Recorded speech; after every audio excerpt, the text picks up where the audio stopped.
Well, like you rightly said, the expectation is Steve Bruce will be let go very soon.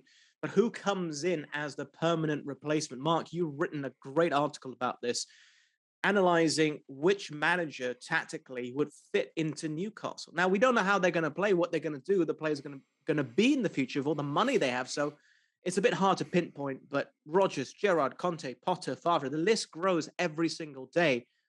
Who do you think fits the club the best? Who do you think they could logically get, feasibly get?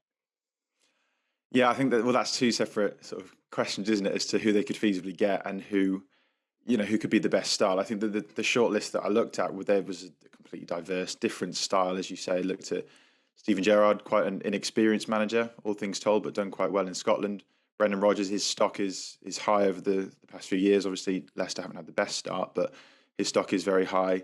I looked at Rafa Benitez, who obviously enjoyed some good times at Newcastle, but his ambitions didn't obviously match the ambitions of the club. I think it's fair to say that that's changed now in terms of the ambitions from the top at Newcastle. But obviously the situation is that Benitez is only recently at Everton, of course, and I think Antonio Conte is quite an interesting one, who's obviously freely available at the moment. Those are the three that I mentioned, obviously under contract at clubs already, and obviously Conte coming off the back of a Serie A title with Inter Milan. I think that if Newcastle were to be able to get him, which I think would be quite ambitious at this stage, I think it would be a real coup.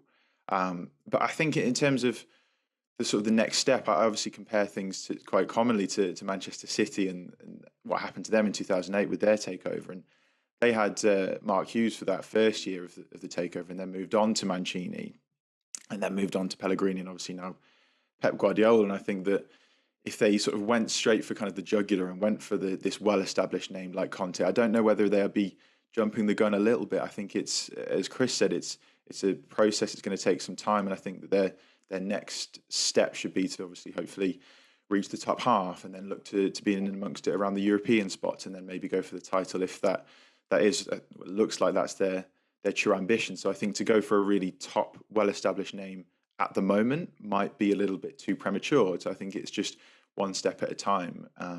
If this is going to be a long-term project, so someone in the mould of Graham Potter's stock is quite high at the moment. Again, he's under contract, but people like Eddie Howe, I think that someone on the shortlist, sort of the bookie shortlist, was Roberto Martinez. I think that could be an interesting one. I think he's kind of taken Belgium as far as they could possibly go.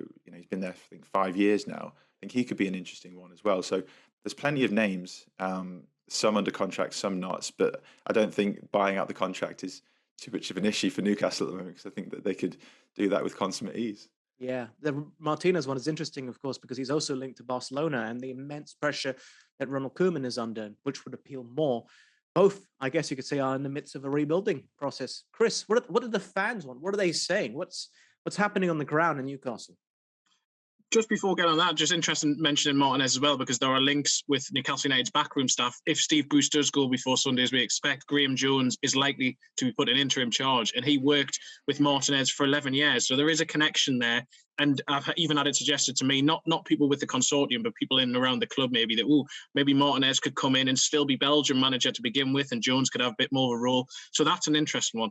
Newcastle fans have varied views. I mean, I think most of them primarily just think, we need someone who is going to progress this team to begin with and make sure that they can be nowhere near the relegation zone come the end of the season. I think Conte would be exciting in many ways, but equally I do agree with Mark. I think it's too soon. He doesn't tend to be anywhere long-term for a start. And does he really want to come in to try and keep them up this season? They're unlikely to be able to compete for the Premier League in the next couple of seasons, probably next 3 or 4. So is he the man to really build the club? Probably not.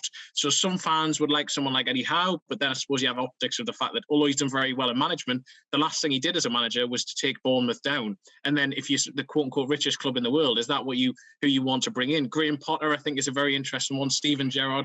I think they'd like to see someone who has experience in one of European top flight, but equally is young and progressive. At Newcastle over the last few years, the frustration has been the team hasn't had a defined style. They should be better than they are. They shouldn't be in 19th place right now. And if they can get someone who can really maximise the potential they have, ideally they wanted it to be Rafa Benitez, but that was pre-Everton. And since he's gone to Everton, that's not going to happen. And so I think there needed to be someone in that sort of more a club builder, if for want of a better term.